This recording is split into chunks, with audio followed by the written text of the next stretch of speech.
Supreme court में एक बड़ा इंपॉर्टेंट फैसला आया मंडे को। देश नहीं बल्कि दुनिया में बहुत सारे ऐसी जो रहस्य हैं, राज हैं, उनमें से एक राज हिंदुस्तान में भी है और उस राज को हर एक कोई जानना चाहता है, लेकिन वो राज का सच है क्या सामने नहीं आ रहा। बरसों से बल्कि कई सौ साल से पर कोशिश जारी है कि इस राज को पता किया जा सके। राज है एक खजाने का, राज है एक तिजोरी का, राज है एक दरवाजे का, और उस दरवाजे को खोलकर उस दरवाजे के पीछे जाने का, ताकि सच सामने आए। दरवाज़ा सामने है, दरवाजे में कोई नट बोल्ट, कोई बाकी ऐसी चीज़ नहीं है। दरवाजे के पास जाकर उसको एक खोलने की कोशिश भी की गई 2-3 बार, लेकिन ऐन वक्त पे दरवाज़ा खोलने का इरादा छोड़ दिया गया और पीछे हट गए। यहाँ तक कि इस देश की सबसे बड़ी अदालत सुप्रीम कोर्ट की निगरानी में 5 ऐसे दरवाजे तो खोल लिए गए। जब छठे दरवाजे को खोलने के लिए टीम आगे बढ़ी कानूनी तरीके से, तो वो टीम भी पीछे हट गई, क्योंकि उसने दरवाजे पे जो कुछ देखा उसे लगा कि पीछे हटना चाहिए, और उस दरवाजे से जुड़ी हुई जो कहानियां उन्हें पता चली तो उन्हें लगा पीछे हटना चाहिए, वो पीछे हट गए। उसके बाद से हर एक का इंतज़ार यही है, बल्कि ये 2011 की बात है, 9 साल हो गए अब, ये दरवाज़ा कब खुलेगा, अंदर का राज कब बाहर आएगा, अंदर खजाना है कुछ और है, वो सच्चाई कब सामने आएगी। उम्मीद ये थी कि मंडे को सुप्रीम कोर्ट का इससे जुड़ा हुआ कुछ फैसला आएगा। सुप्रीम कोर्ट ने बाकी फैसले तो सुना दिए, लेकिन इस छठे दरवाजे के राज को अब भी सुप्रीम कोर्ट ने राज ही रहने दिया। अभी आखिरी फैसला नहीं दिया है कि इस छठे दरवाजे को कब खोलना है, तो एक बार फिर इंतजार ही करना पड़ेगा। मैं बात कर रहा हूं हिंदुस्तान के सबसे, बल्कि दुनिया के सबसे अमीर मंदिर की, जिस मंदिर में सबसे ज़्यादा दौलत है, जिस मंदिर के पास पूरा खजाना है और सैकड़ों सालों से सिर्फ उसके कुछ दरवाजे खोले गए तो करीब 2.25 लाख करोड़ के खजाना बाहर आ गए। रिकॉर्ड पे है, क्योंकि सुप्रीम कोर्ट की निगरानी में इन खजानों की गिनती हुई, इनकी कीमत लगाई गई और करीब 1,66,030 करोड़ 70 लाख का ये खजाना मिला था 2011 में। लेकिन कहते हैं कि जिस दरवाजे के पीछे सबसे ज़्यादा खजाना है, उस दरवाजे का खुलना बाकी, और वही है वो छठा दरवाज़ा इस मंदिर का, जिसको लेके बहुत सारी कहानियाँ हैं। और ये दरवाज़ा आज के दौर में भी नहीं खुल रहा है। कहते हैं कि अगर ये दरवाज़ा खुल गया तो प्रलय आ जाएगी, क़यामत आ जाएगा, मुसीबत आ जाएगी, लोग मारे जाएंगे। कहानी तिरुवनंतपुरम के हिस्टोरिकल जो मंदिर है, और ये मंदिर है विष्णु भगवान को लेकर, वहाँ उनकी बहुत ही बड़ी प्रतिमा है और दूर दूर से भक्त, सैकड़ों लाखों भक्त यहाँ आते हैं। पद्मनाभ स्वामी मंदिर इस मंदिर का नाम है। पद्म मतलब कमल होता है, नाभ मतलब नाभि होती है, और स्वामी भगवान, तो पद्मनाभ स्वामी मंदिर है। बहुत ही मशहूर मंदिर है, साउथ की बहुत फिल्मों में आपने देखा होगा इसको दिखाया जाता है, और देश और दुनिया से तमाम लाखों करोड़ों भक्त यहाँ पहुँचते हैं। इस मंदिर की गरिमा इतनी ज़्यादा है। तो कहानी इसी पद्मनाभ स्वामी मंदिर की है, और इसी मंदिर में इस छठे दरवाजे की, जिसको लेकर सुप्रीम कोर्ट का मंडे को एक फैसला आया। हालांकि ये फैसला किसी और वजह से भी था। कहते हैं कि ये मंदिर करीब 6वीं शताब्दी में बना था, लेकिन बहुत सारे लोग ऐसे कहते हैं कि इतना पुराना नहीं है, और कुछ इतिहासकार इसको कहते हैं कि, कई का कहना है कि 5000 साल पुराना है, लेकिन कुछ का कहना है कि ये 16वीं सदी के आसपास इसका इतिहास मिला। त्रावणकोर के राजाओं ने इस मंदिर को बनाया था, और इस मंदिर के बनाने के पीछे की कहानी ये है कि ये मंदिर जहाँ पे है, वहाँ पे भगवान विष्णु की एक बहुत बड़ी प्रतिमा मिली थी। तो उस प्रतिमा के मिलने के बाद उसी जगह पे ये मंदिर बना दी गई, और ये मंदिर बनाई उस वक्त के जो शाही परिवार था, राजा का परिवार था त्रावणकोर, तो इन्होंने राजाओं ने बनवाया था। इस मंदिर के बनाने के बाद कहते हैं कि 1750 में मार्तंड वर्मा, जो इसी परिवार से आते थे, इन्होंने खुद को भगवान विष्णु का सेवक बताया, और अपने सारे जो जमा पूंजी धन दौलत थी इस मंदिर के ही सब कुछ नाम कर दिया, और पूरी संपत्ति सौंप दी। 1949 तक इस मंदिर पर पूरी तरीके से त्रावणकोर के राजाओं ने ही राज किया, बल्कि पूरे केरल में राज किया। फिर हिंदुस्तान आज़ाद होता है, उसके बाद भी होता है कि चलो ये जो मंदिर है इसकी ये यथास्थिति बनी रहेगी, त्रावणकोर के राजाओं उनके वंशज के पास ही रहेगी। लेकिन गड़बड़ी शुरू थी तब जब 1991 में त्रावणकोर के जो आखिरी शासक थे राजा, 20 जुलाई 1991 को उनकी मौत हो जाती है। अब कोई और शासक बचा नहीं, कोई ना उनका बेटा ना कुछ। तो अब ये हुआ कि अब क्या किया जाए इस मंदिर को लेकर। चूंकि वारिस कोई था नहीं, तो फिर केरल सरकार ने इसके बाद त्रावणकोर के जो आखिरी राजा थे उनके भाई उत्तराटम तिरुनल मार्तंड वर्मा, इनको इस मंदिर की देखरेख और इसकी प्रशासकीय सारी चीज़ों की जिम्मेदारी सौंप दी आखिरी राजा के भाई को, क्योंकि वारिस कोई था नहीं। लेकिन जो आखिरी राजा के भाई को जब ये जिम्मेदारी सौंपी गई, तो वहां पे उस मंदिर में ये था कि खजाना है, और ये बात बहुत पहले से चली आ रही थी। तो इस खजाने पे शाही परिवार ने अपना दावा ठोक दिया, जो इससे पहले नहीं हुआ था। तो जब ये दावा ठोका, तो इसके बाद बहुत सारे जो भक्त थे इस मंदिर के, वो कोर्ट पहुंच गए। उन्होंने अलग अलग याचिका दी कि ये सारी चीज़ें, अगर खजाना है, संपत्ति है, सब मंदिर की विरासत है, मंदिर में रहना चाहिए, किसी का इंडिविजुअल इस पर कोई राइट नहीं होना चाहिए। तो इसको लेके ये लोग भी कोर्ट पहुंच गए। अब आखिरी शासक के भाई भी कोर्ट पहुंचे। केरल हाईकोर्ट में मामले की सुनवाई हुई। केरल हाईकोर्ट ने इसके बाद ये फैसला दिया कि चूंकि वारिस जो है कानूनी, आखिरी उनकी मौत हो गई 1991 में, तो ज़रूरी नहीं है कि उनके भाई को इस मंदिर की जिम्मेदारी सौंपी जाए और उनको वारिस बनाया जाए।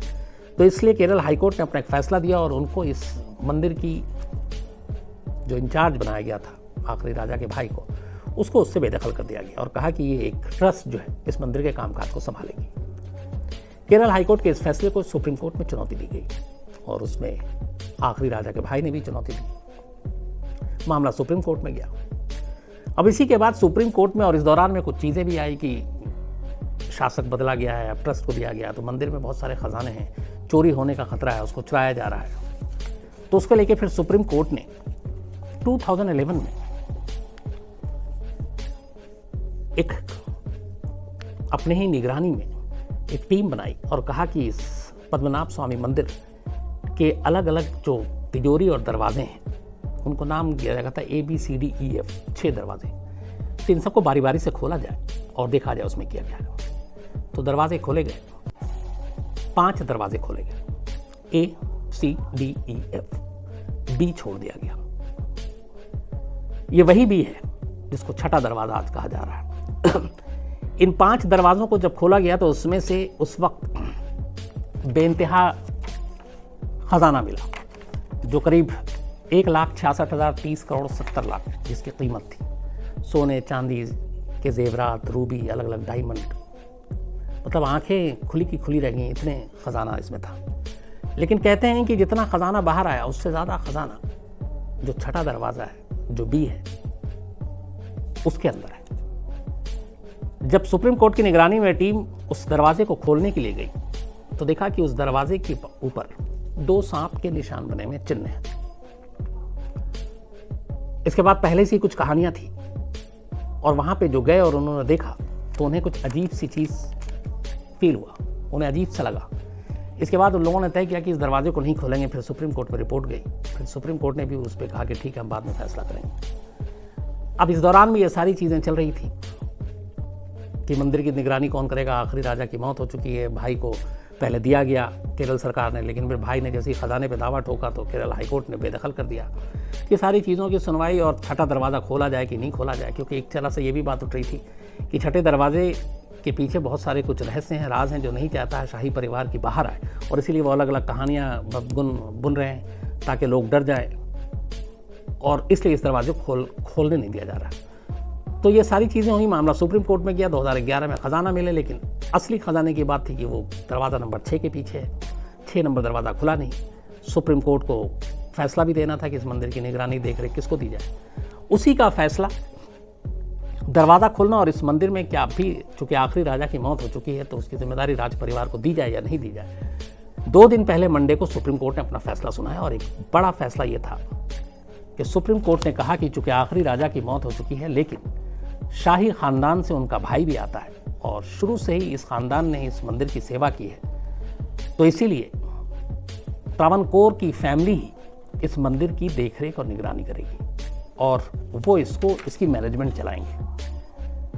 तो इस तरीके से ये फैसला इसी शाही परिवार के हक में चला गया। ये परसों का फैसला है। लेकिन छठा दरवाज़ा खोलें कि नहीं खोलें, इसको लेके सुप्रीम कोर्ट ने कुछ नहीं कहा और ये फैसला अभी बाद में आएगा। अब सवाल है कि छठा दरवाजे की इतनी अहमियत क्यों है। कहते हैं कि ये दरवाजा जैसे ही खुलेगा, मान्यता यही है, तो सर्वनाश हो जाएगा, प्रलय आएगी, कयामत आ जाएगा। और इसके पीछे अलग अलग कई कहानियां हैं जो मैं अब आपको सामने रखता हूं। कहते हैं कि 1908 में इस दरवाजे को खोलने की कोशिश की गई थी। 1930 में एक न्यूज़पेपर में एक आर्टिकल छपा था और कुछ लोगों ने जब इस पद्मनाभ स्वामी मंदिर के छठे तहखाने के दरवाजे को खोला तो उन्हें अपनी जान बचाकर भागना पड़ा। दरवाज़ा सिर्फ खोला ही था हल्का सा, क्योंकि उन्हें दरवाज़ा खुलते ही अंदर कई सिंग वाले किंग कोबरा बैठे मिले। जो दरवाज़ा, उस दरवाजे के दोनों तरफ सांप के निशान है, चिन्ह है। दरवाज़ा के अंदर इनको आवाज़ आई और दिखाई दिया कई सिर वाले किंग कोबरा जो उस मंदिर में चारों तरफ उस दरवाजे के पीछे बैठे हुए थे और किसी चीज़ की हिफाजत कर रहे थे। इस बड़े कोबरा को देखकर उन लोगों की हवा खराब हो गई और उन्हें लगा कि मंदिर के अंदर जो खजाना है, सांप इसकी निगरानी कर रहे हैं। और फिर उसके बाद उन्हें बड़ी सारी आवाज़ आई, अजीब अजीब, और इसलिए डर के मारे वो लोग वहां से भागे। लेकिन कहते हैं कि जिन लोगों ने दरवाज़ा खोलने की कोशिश की थी उस सब के सब उनकी मौत हो गई। अब यहाँ दूसरा तक ये है कि वो दरवाज़ा जो कभी खुला नहीं सैकड़ों साल से, उसके अंदर किंग कोबरा नहीं हो सकता, क्योंकि उस दरवाजे में ना नट है, ना बोल्ट है, ना हैंडल है, ना लॉक है, हवा जाने का कोई जरिया नहीं है। तो जिसके अंदर हवा नहीं, ऑक्सीजन नहीं, वहाँ किंग कोबरा कब तक जिंदा रह सकता है? एक ये है। और दूसरी ये कि नहीं, नाग जो है वो हिफाजत करता है खजाने की और वो कर रहा है। इसको लेकर जो दूसरी कहानी है वो ये है कि अगर इसको खोला गया तो केरल में कुछ भी हो सकता है। इसके लिए हवाला दिया गया कि 136 साल पहले तिरुवनंतपुरम में अकाल आ गया था और तब मंदिर के कर्मचारियों ने छठे तहखाने को खोलने की कोशिश की थी। जब उन्होंने इसको खोलने की कोशिश की तो उन्हें उस दरवाजे के पीछे से बड़ी तेज शोर की आवाज़ सुनाई थी और डर से उन्होंने तुरंत दरवाज़ा बंद कर दिया। उनका ये कहना है कि इस छठे दरवाजे के पीछे कोई तहखाना है जिसका एक सिरा सीधे जाकर अरब सागर से मिलता है। ये मंदिर समंदर के किनारे है, आपने देखा होगा तो उसका एक अरब सागर से जाकर मिलता है। तो ये है कि अगर उसको बनाया इस तरीके से गया है कि अगर उसको खोला गया तो वो पूरा समंदर का पानी उस तहखाने के जरिए पूरे मंदिर में घुस जाएगा और उसके बाद पूरे तिरुवनंतपुरम में बाढ़ की हालत पैदा हो सकती है, पूरा शहर जो है वो डूब सकता है। कुछ लोगों का कहना है कि जो छठा दरवाज़ा और तहखाना है वो उस वक्त उन लोगों की महान जो आत्माएं, उनकी एक तरह से समाधि है। और ये जो पूरा मंदिर जो बनाया गया है वो इस तरीके से है कि उसका पूरा ढांचा इस छठे दरवाजे के आसपास काफ़ी अहम रोल प्ले करता है। अगर इस छठे दरवाजे को खोला गया और उसके अंदर कुछ हुआ तो मंदिर की बुनियाद कमज़ोर हो जाएगी और इससे मंदिर भी गिर सकता है। तो इसीलिए, और उसके इस छठे दरवाजे से मंदिर की नींव का भी बड़ा गहरा रिश्ता है, तो उससे भी नुकसान हो सकता है।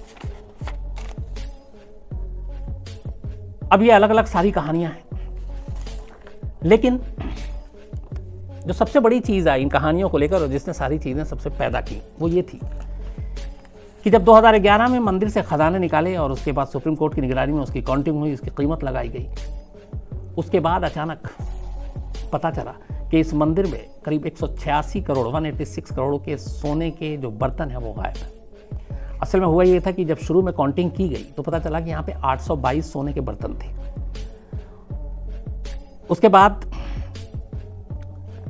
उनमें से जो बर्तन थे उसमें से कई के को गलाकर उसके कुछ जेवर बनाए गए। फिर भी 1166 सोने के बर्तन, 1166 सोने के बर्तन होने चाहिए थे, लेकिन जब काउंटिंग की गई बाद में तो सिर्फ 397 बर्तन ही बचे थे। टोटल जो वजन थी 776 किलो के लगभग सोने के बर्तन कम थे, ये जो गायब हुए थे 776 की केजी, और इसकी कीमत 186 करोड़ 186 करोड़ है। तो इसकी जांच भी की गई और इसकी जांच के लिए बाकायदा टीम भी बनी। अब इस मंदिर के तहखाने को लेकर, खासतौर पे वॉल्ट बी जो छठे दरवाजे की हम बात कर रहे हैं, उसमें कई और चीजें बार बार आ रही हैं, और वो ये है कि जो शाही परिवार है उसके हिसाब से इस दरवाजे के पीछे कुछ है और वो उसको छुपाना चाहते हैं। और इसीलिए इस राज को सामने नहीं लाना चाहते हैं और इसीलिए अलग अलग कहानियाँ सामने आ रही हैं। लेकिन यहाँ सवाल यह था कि जब देश की सबसे बड़ी अदालत इस पूरे केस में इन्वॉल्व है, 2011 हो गया, अब 20 आ गया, 9 ईयर्स हो गए, 5 दरवाजे खुल गए, 6ठे दरवाजे में ऐसी क्या चीज़ है और क्यों है? बल्कि एक बार ये भी हो रहा था कि जब सुप्रीम कोर्ट में इससे पहले ये फैसला आने वाला था कि 6ठे दरवाजे को खोलना, चूँकि 5 दरवाजे खुल गए, उसको लेकर बहुत विरोध भी हो रहा था तिरुवनंतपुरम में। और जो भक्त हैं उनका मानना था कि 6ठा दरवाज़ा नहीं खुलना चाहिए वरना श्राप है ये और नुकसान होगा, लोग मारे जाएंगे। तो उसमें उस वक्त जब सुप्रीम कोर्ट में ये फैसला आने वाला था, कहते हैं कि सुप्रीम कोर्ट के फैसले के दौरान इस मंदिर के बाहर बाकायदा भक्त पूजा और अर्चना में लग गए थे, सिर्फ इसलिए कि सुप्रीम कोर्ट का ये फैसला ना आ जाए कि दरवाज़ा खोलना है तो क़यामत आ जाएगी। एक और है इसमें कि जो सुप्रीम कोर्ट ने अपनी टीम बनाई थी खजाने और इन सबको निकालने के लिए, उसमें एक जज हुआ करते थे टीपी सुंदरराजन। तो कहते हैं कि इन्हीं की निगरानी में इस 6ठे दरवाजे को खोलने की भी कोशिश हुई थी और 5 दरवाजे खुले थे और जज टीपी सुंदरराजन की मौत हो गई। जो मंदिर के भक्त और बाकी लोगों को कहना है कि उनकी मौत की वजह यही है, श्राप, क्योंकि उन्होंने 6ठे दरवाजे तक वो पहुंचे थे, खोलने की कोशिश की गई थी। तो एक ये भी इन लोगों का मानना है। कई लोगों का ये मानना है कि इस 6ठे दरवाजे में जो खजाना है, ये जो बाकी के दरवाजे से मिले हैं, ये कुछ नहीं है। कुछ लोग कह रहे हैं कि उस 6ठे दरवाजे के अंदर अकेले करीब 2 लाख करोड़ से ज़्यादा के जेवर हैं, लेकिन बाकी लोगों का मानना है कि उसकी कीमत लगाना आज के दौर में ये बेवकूफ़ी है। वो कीमत 2 लाख और 4 लाख और 10 लाख नहीं है, वो ऐसा है जो सोच से परे है। अब सच क्या है ये तो तभी पता चलेगा जब ये दरवाज़ा खुलेगा। दरवाज़ा खुलने की उम्मीद परसों सुप्रीम कोर्ट के फैसले से थी, लेकिन दरवाज़ा खुला नहीं है। अब सुप्रीम कोर्ट ने इस फैसले को अभी रखा हुआ है। अब देखना ये है कि सुप्रीम कोर्ट एक तरफ भक्त हैं, एक तरफ मंदिर से जुड़े हुए लोगों की आस्था है जो कहते हैं कि ये शापित दरवाज़ा है, इसे खोला गया तो तबाही आएगी और जस का तस रहने दिया जाए तो सब ठीक रहेगा। क्या सुप्रीम कोर्ट उन लोगों की सोच की तरफ जाती है या सुप्रीम कोर्ट इस दरवाजे को खोलने का फैसला करती है? तो ये भी सुप्रीम कोर्ट के ऊपर है। लेकिन यकीन मानिए इस दरवाजे के खुलने न खुलने पे पूरी दुनिया की नज़र है, क्योंकि एक ऐसा राज है जो बरसों सदियों से चला आ रहा है और लोग जानना चाहते हैं। इस मंदिर की खास बात यह, आप में से मुझे लगता है बहुत सारे लोग मंदिर गए होंगे, मैं नहीं जा पाया हूँ और फिल्मों में ही देखा। हालांकि इस मंदिर में यह है कि सिर्फ हिंदू जो है धर्म के मानने वाले वही इसमें प्रवेश कर सकते हैं और इस मंदिर के लिए बाकायदा ड्रेस कोड है। पुरुष जो है वो धोती पहन के जा सकते हैं और महिला सिर्फ साड़ियों में ही जा सकती है। इसके देश भर में, दुनिया भर में भक्त हैं और यहाँ पे हमेशा साल में 2 सबसे बड़े उत्सव होते हैं जिसमें लाखों लोग शामिल होते हैं। तो आज भी इस मंदिर को लेकर, और ये कहते हैं कि ये दुनिया का सबसे अमीर मंदिर है, सबसे ज़्यादा जहाँ पे पैसे खजाने हैं, तो आज भी ये मंदिर एक वजह से और बाकी चीज़ों को छोड़कर लोग इसको याद करते हैं और वो ये है कि आखिर इस 6ठे दरवाजे के पीछे का राज क्या है। मैं भी चाहता हूँ कि सुप्रीम कोर्ट का जो फैसला हो उसके बाद आए और ये अगर एक बार दरवाज़ा खुलता है तो ये देखने की चीज़ होगी कि जो लोगों का डर है वो कितना सही था या इस दरवाजे के अंदर कुछ और ही राज दफन है, कुछ और ही राज छुपा हुआ है। तो क्या है ये सच्चाई सुप्रीम कोर्ट ही सामने ला सकती है, क्योंकि उसी के फैसले से ही ये दरवाज़ा खुल सकता है। खुल सकता भी और ये भी हो सकता है सुप्रीम कोर्ट कहे कि नहीं खोलना है, तो दोनों चीज़ें हो सकती हैं। तो चूँकि मंडे को ये फैसला आया, बहुत सारे लोगों के क्राइम तक फैमिली के मेल आए थे कि सर इस मंदिर के बारे में कुछ कहानी जो है आप थोड़ा सा बताएं, तो मुझे लगा कि ये आप तक पहुँचाना चाहिए और आपको बताना चाहिए। तो ये थी कहानी। कल आपसे मुलाकात होगी रात 9 बजे किसी और नई कहानी के साथ। तब तक अपना ख्याल रखिएगा। Thank you very much.